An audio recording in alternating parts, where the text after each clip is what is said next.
Well, welcome to your beautiful State House. We often have ceremonial things here, ceremonies and a lot of moments to remember. And this, of course, is one of those. And as you understand, and as you will hear in a few moments, about the relevance of what we're doing here to what's going on all over the world.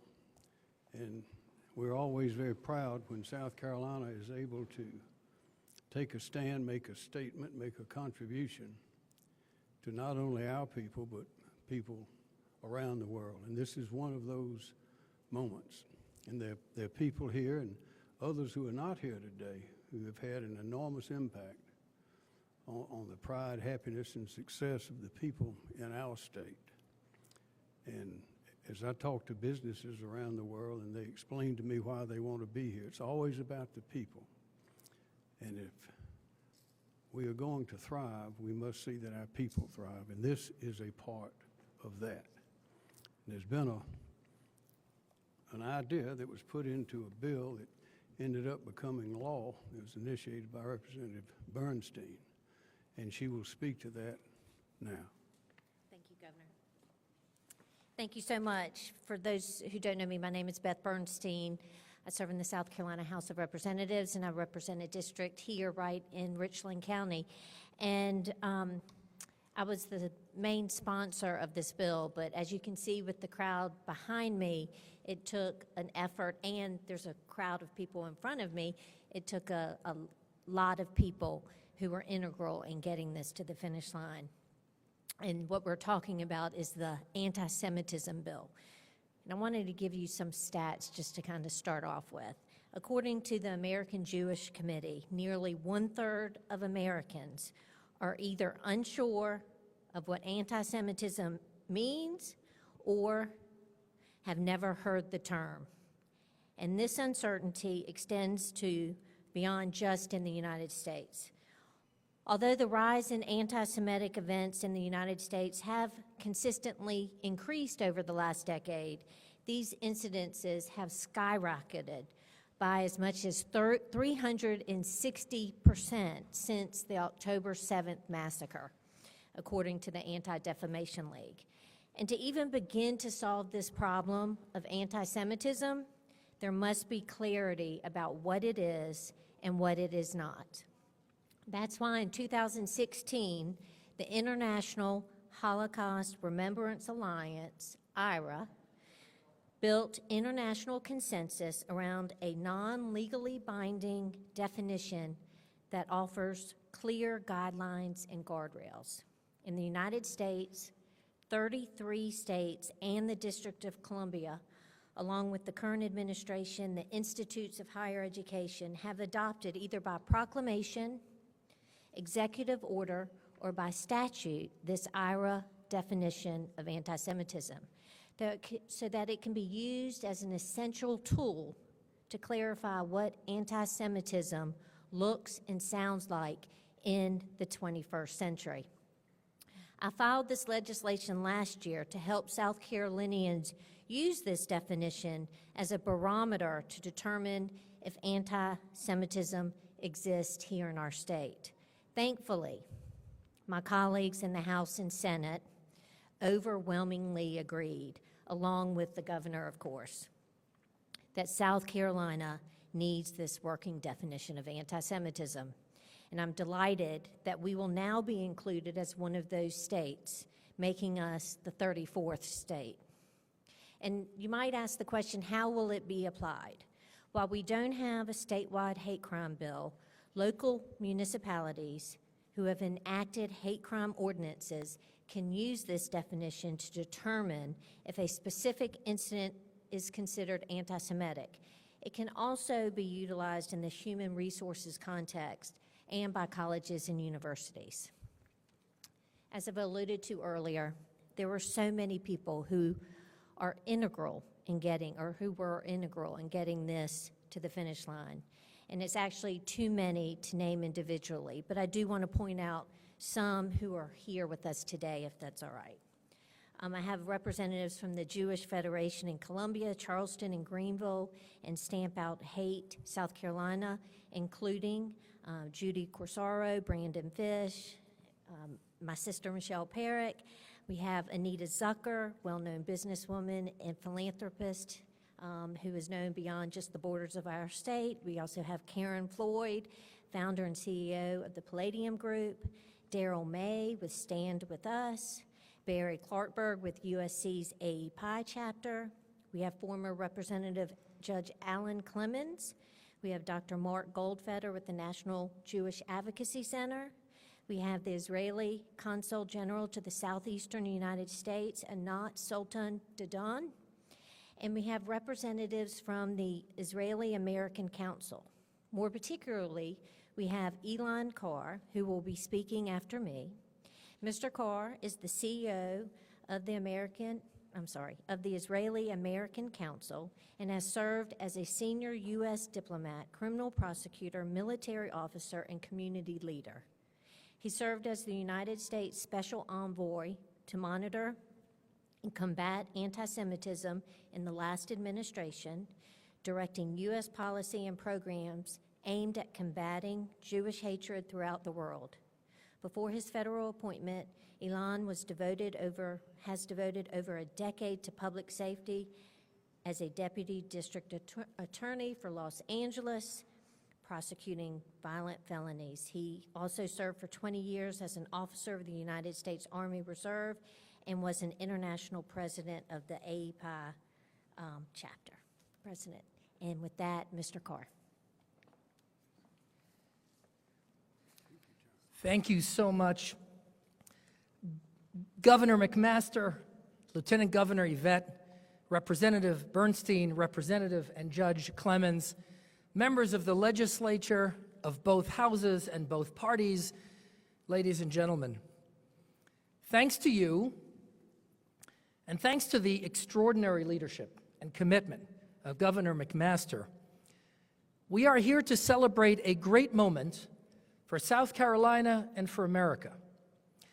When I served as U.S. Special Envoy and led America's fight against this global scourge of Jew hatred, one of our top diplomatic priorities was that the IRA definition of anti-Semitism be adopted to the greatest extent possible. Let me tell you why that is. Because Jew hatred manifests in many forms. It mutates like the virus that it is. And in the IRA definition, we have a powerful tool that allows us to recognize and educate about what Jew hatred is and how it appears in our day and age. The IRA definition is not, very important, is not a tool of censorship. It's a tool of education and understanding. And it's a tool that allows us to confront this great challenge of our time.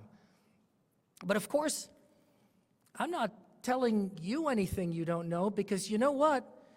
South Carolina was the very first state in the Union to adopt a definition of anti-Semitism all the way back in 2018. And even earlier, South Carolina was the very first state in the Union to adopt laws against the notorious boycott, divestment, and sanction movement targeting Israel. You know, that's the old "don't buy from the Jews" movement. It's a very old movement. Now it applies to the Jewish state. South Carolina, first state in the Union, said, not here. You want to do that? We're not doing business with you. And so really this state and its remarkable leaders, and Representative Bernstein and Clemens, you have been leading these efforts all the way through. South Carolina sets the standard for the United States. Among the people that made this happen are the students, and the students of South Carolina that for years lobbied and said, we need this. Because you know what? Students are too often on the front lines of this fight. And so thank you for mentioning AEPI President Barry Clarkberg, who is representing the students of South Carolina. But think about this. Why is it? Why is it that our campuses have exploded with this venom of Jew hatred? Why is it that so many schools, K through 12, are seeing this anti-Semitism propagated so openly, so notoriously?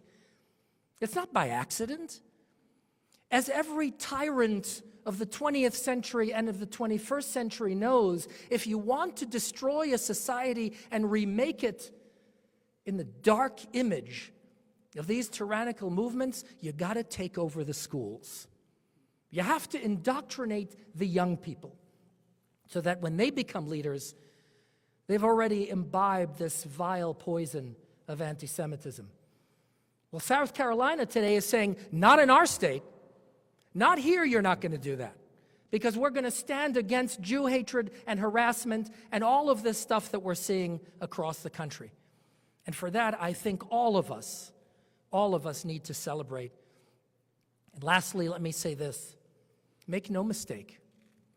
This fight against rising anti-Semitism is not only about Jews. If it were, by the way, that would be moral reason enough to devote our time and effort against it. But no, this is not about Jews. This is about America. This is about our values. This is about the very spiritual DNA of the United States of America that these Jew haters are standing up against and fighting every day. Just look at the signs.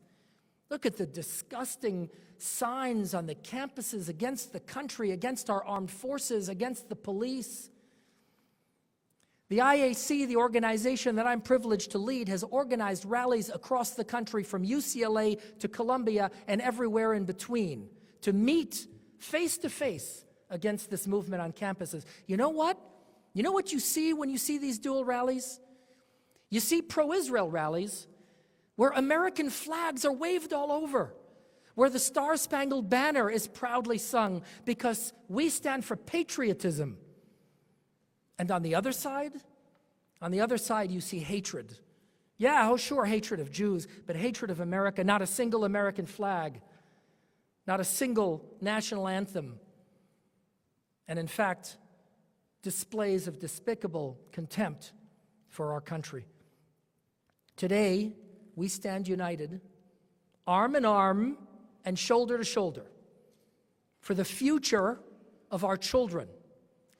Because together, as a united front, we will build that better, more just, more decent future that our children and grandchildren so richly deserve. And as always, South Carolina is leading the way. Thank you so much.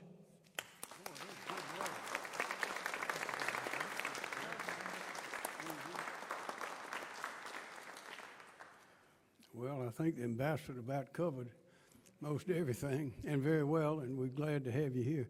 Just a couple of points for perspective. The ambassador spoke of South Carolina doing things first, and in fact, and standing up.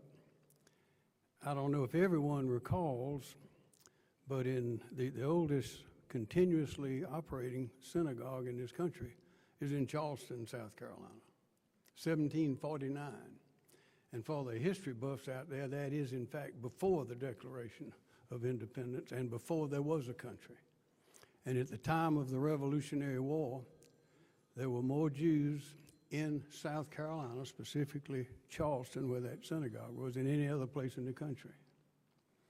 And when the fundamental constitutions were being written up with John Locke and those other people, there was no discrimination at all against Jews.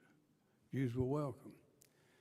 So South Carolina has been standing against anti-Semitism and for Jews and for Israel for a long time.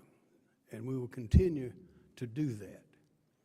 And to the extent that this clarity provided by this statute adds to that understanding and adds to our future, as it will, it is a great moment. I think back, I was reading about the little changes, little things here and there make a big difference. You remember don't remember what month it was, but it was in 1912 when the great Titanic was making her way from Southampton to New York. They were speeding along, couldn't stop it. And just a hair, if they had changed course, made a little decision, they would not have hit that iceberg. Great tragedy. Well, South Carolina is speeding along right now. We are booming. People are growing. Successes are coming left and right. So anything we can do to keep our course going in the proper direction, helping our people with things like this, definition and clarity, that will be to the great benefit not only of us, not only of our children and theirs, but we thank the country and the world as well. So we thank everyone for being here. Thank you who've worked so hard to make this happen. And we're going to keep on making things happen. Because when good things happen, they happen first and they happen fast right here in South Carolina. Does anyone have a question for anyone here? Hearing none, we'll now do the official. This way. Gather around.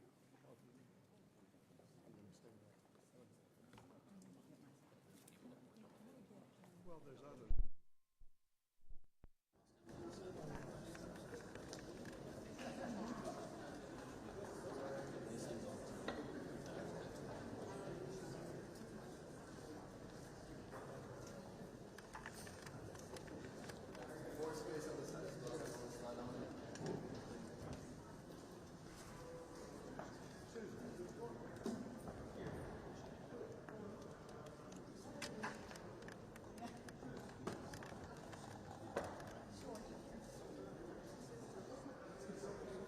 Excuse me, sir.